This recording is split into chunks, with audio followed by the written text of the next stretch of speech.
జున్ను, నీకొక కథ చెప్తాను విను. కోతి, మొసలి. ఒకానొకప్పుడు ఒక నది ఒడ్డున ఉన్న చెట్టుపై ఒక కోతి నివసిస్తుండేది. అది ఆ చెట్టుకి కాచే తీయటి పళ్ళని తింటూ జీవించేది. ఆ కోతి ప్రతిరోజు కొన్ని పళ్ళని తింటూ మరికొన్ని సరదాగా నీటిలోకి విసురుతూ ఆనందించేది.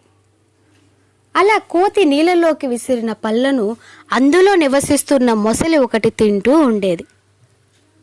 మొసలికి ఆ పళ్ళు ఎంతగానో నచ్చి ఒకనాడు, ఓ కోతి బావా, నాకు ఈ పళ్ళంటే ఎంతో ఇష్టం. నువ్వు నీళ్ళల్లోకి విసిరిన పళ్ళని తిని ఆనందిస్తున్నాను. దయచేసి రోజు కొన్ని పళ్ళని నాకివ్వగలవా అని బ్రతిమిలాడింది. ఆ రోజు నుండి కోతి మొసలి కోసం కొన్ని పళ్ళు కోసి ఇవ్వసాగింది.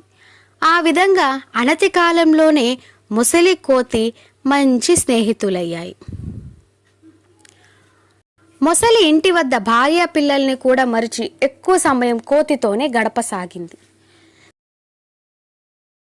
దాంతో మొసలి భార్యకి చాలా కోపం వచ్చింది. ఈ కోతితో స్నేహం ఏర్పడ్డాక నా భర్త నాతో సమయం గడపడమే మానుకున్నాడు. దీని పీడ వదిలించుకోకుంటే నా భర్త నాకు దూరం అయిపోతాడు అనుకుంది. ఇలా ఉండగా మొసలి ఒకనాడు కోతి ఇచ్చిన పళ్ళు తీసుకొని భార్యకు ఇచ్చింది. అవి తిన్న భార్య, కోతి ఇచ్చిన పళ్ళే ఇంత తీయగా ఉంటే మరి ఆ కోతి గుండె ఇంకెంత తీయగా ఉంటుందో కదా అనుకుంది. భార్య ఇలా ఆలోచిస్తుండగానే మొసలి ఇంటికి వచ్చింది.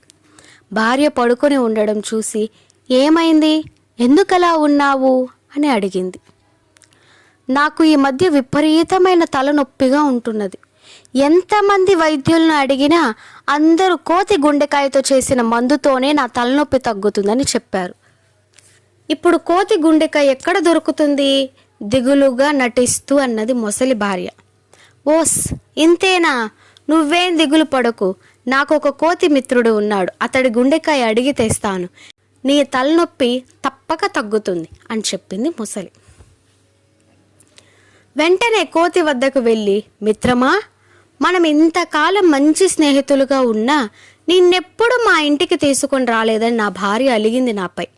అందుకని నిన్ను పిలుచుకొని పోదామని వచ్చాను అంది. కానీ నేను నీళ్ళలోకి ఎలా రాగలను, సందేహం వెలబుచ్చింది కోతి. ఓహ్ అదా, నువ్వు నా వీపు పైన కూర్చో, నిన్ను క్షణంలో మా ఇంటికి తీసుకెళ్తాను. మొసలి మాటలు నిజమని నమ్మిన కోతి చెట్టు మీద నుండి కిందకు వచ్చి మొసలి వీపు పైన కూర్చుంది.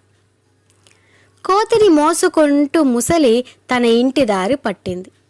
నీళ్ళలో కొంత దూరం వెళ్ళాక మొసలి ఏడవడం మొదలుపెట్టింది. మొసలి కన్నీళ్లు చూసిన కోతి కంగారుగా, అదేమిటి మిత్రమా, ఎందుకు ఏడుస్తున్నావు అని అడిగింది. ఏం చెప్పమంటావు మిత్రమా అంటూ భార్యకు తలనొప్పి రావడం, వైద్యులు చెప్పిన మందు గురించి భార్య చెప్పడం అంతా వివరంగా కోతికి చెప్పి, నువ్వు నాకు మంచి మిత్రుడివి కనుక నీకు ఈ విషయం ముందే చెప్తున్నాను అంది మొసలి. తనని చంపాలని మొసలి భార్య పన్నాగం పన్నిందని అర్థమైంది తెలివిగల కోతికి. అందుకే, అయ్యో ఎంత పని జరిగింది మిత్రమా, ఈ మాట నువ్వు ముందరే చెప్పి ఉంటే బాగుండేది కదా, ఏం ఇప్పుడేమైంది ప్రశ్నించింది మొసలి. నా గుండెకాయ చెట్టు మీద పెట్టి వచ్చాను, గుండె లేని నన్ను మీ ఇంటికి తీసుకెళ్ళినా నీకు లాభం ఉండదు.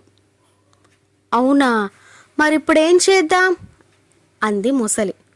నన్ను వెంటనే చెట్టు వద్దకు తీసుకెళ్ళు, నా గుండె తీసుకొని త్వరగా వచ్చేస్తాను, అప్పుడు నీ భార్య కూడా సంతోషిస్తుంది, ఆమె తలనొప్పికి మందు అమరుతుంది అంది కోతి. తెలివి తక్కువ మొసలి ఆ మాటలు నమ్మి కోతిని తిరిగి నది ఒడ్డుకి తీసుకొచ్చింది. అంతే, కోతి చెంగున ఒడ్డుపైకి గంతి గబగబా చెట్టెక్కి కూర్చుంది. కోతి ఎంతకు రాకపోయేటప్పటికి మొసలి, మిత్రమా త్వరగా రా అని కేక పెట్టింది. అప్పుడు కోతి నవ్వి, ఓహరి మిత్రద్రోహి, నన్ను చంపి నీ భార్యను కాపాడుకుందామనుకున్నావా, నీ దుర్బుద్ధి నాకు తెలిసింది. గుండె ఎక్కడైనా చెట్టు మీద ఉంటుందా, మోసాన్ని మోసంతోనే జయించాను, ఇవాల్టితో నీకు నాకు మధ్య స్నేహం ముగిసిపోయింది, వచ్చిన దారిని తిరిగిపో అంది కోతి. మొసలి తను చేసిన బుద్ధిమాలిన పనికి సిగ్గుపడి మంచి మిత్రుణ్ణి కోల్పోయానని బాధపడి నిరాశగా వెనుదిరిగి వెళ్ళిపోయింది. నీతి: మోసకారుల నుంచి తప్పించుకోవాలంటే వారిని మోసంతోనే జయించాలి. అర్థమైందిగా జున్ను?